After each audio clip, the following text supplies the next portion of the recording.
Like many Black families, moving from the city to the burbs is a huge adjustment. And the transition can be very tough because the environments are so different.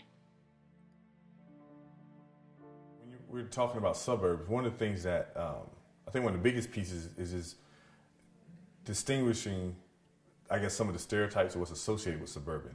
So, for example, a lot of time when you say urban, people think Black or they think inner city, where that's not.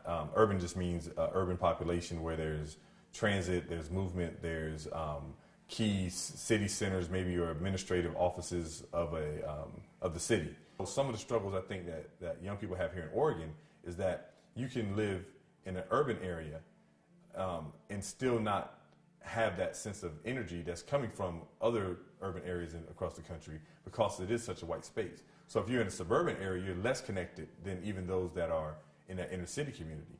And then here in Oregon, people are so dispersed at this point that there really is hard to find that one central cultural space that is more about culture than it is about having a concentration of Black people. Where were they in Portland? What is the community? What does it look like? It was just the most homogenous place, and it really felt like not only was it homogenous for me, but that the whites were not used to interacting with African Americans.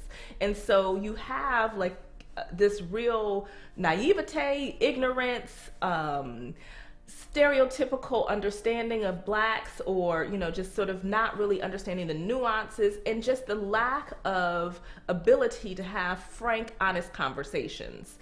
Portland is the 5th whitest city in America, so diversity is not prevalent. Yes, you see people of color, and yes, they stand out. So I think that is absolutely reflected in our school systems, and it affects not just our students, but society in general.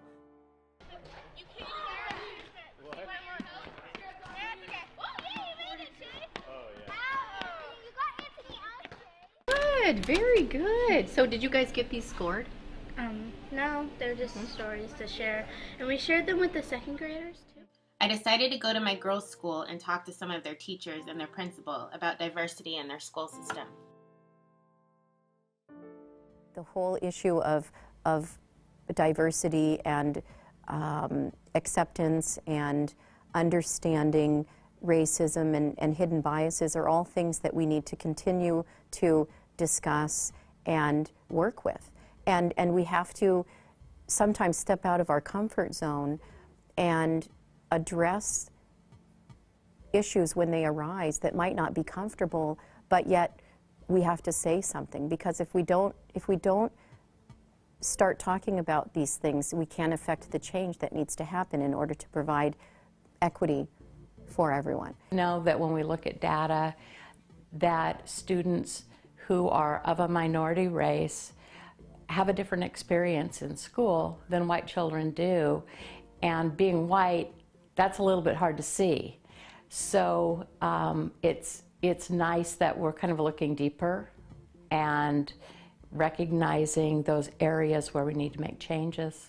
One of the things as far as being a teacher is that they want, at least when I look at applications and things when they're advertising for teachers, they want somebody that's culturally competent, or I had an instructor who explained it as being culturally relevant, which I really preferred. I liked that because culture is always changing. So if you're competent, then that means that stops. Like, oh, I'm culturally competent now, I don't have to do anything else. But, to stay relevant means you always need to be learning. I think we need to sit down as a staff in each school and talk about it. I think we need to have the time to say, okay, this is the time when we're all going to sit down and discuss diversity within our classrooms, and to brainstorm ideas, and to just talk about, well, what has worked well in your classroom? What have you learned? Who has taken classes? Bringing all this information in together and sharing it. So I think this is a huge project that the school should undertake, so that we all have that experience that everyone else, and all the knowledge, bring in all the knowledge that everyone has and share it. As teachers, we want everybody to be happy and comfortable, and sometimes dealing with subjects that make people uncomfortable, we as a group tend to shy away from or avoid because we don't want conflict. We want calm and security, and we want our kids to feel secure. But in saying that, we might think that our kids are feeling secure, but maybe they're not, because their needs aren't being addressed.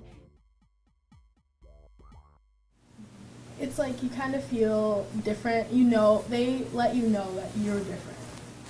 You know, it's not something so noticeable, but if you're black, then you notice it. I don't think it's a big impact. Like sitting in class and then you look around and you realize that you're the only one in class, then that's when you notice. But for me, not necessarily. Like a lot of these girls, for me, I felt at times like I carried the whole black race on my shoulders, especially when it came to lessons regarding culture or black history in the classroom. It's a lot of pressure. In elementary school, I was reading a book, I forgot which one, but the N-word came along, and my teacher was like, I was the only black girl, and she was like, do you care if I mind it? Do you mind if I say it? And I was just like, well, no, but you shouldn't have to ask me that. Like, I feel like they don't put it out there enough, like, just kind of weird after that.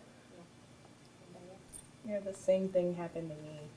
Like, we were reading a book, and there was only 2 black kids in the classroom, so the teacher had to stop and talk about how it might be a different meaning if we didn't say the word or if we did. And so she was asking if we felt offended if they said it or not, and if the other kids could read the book out loud. And I just felt I don't know, the whole focus was on me and him. Because this was in front of the whole class. She wasn't individual, one-on-one asking you away from everybody else. It draws more attention to the fact that you're different when they're like, is this okay with you? They're trying to be politically correct, not trying to hurt anybody's feelings, but at the same time, it's you're kind of being bubbled off. Is it okay with you? Do we have permission to say this word and continue on with the lesson?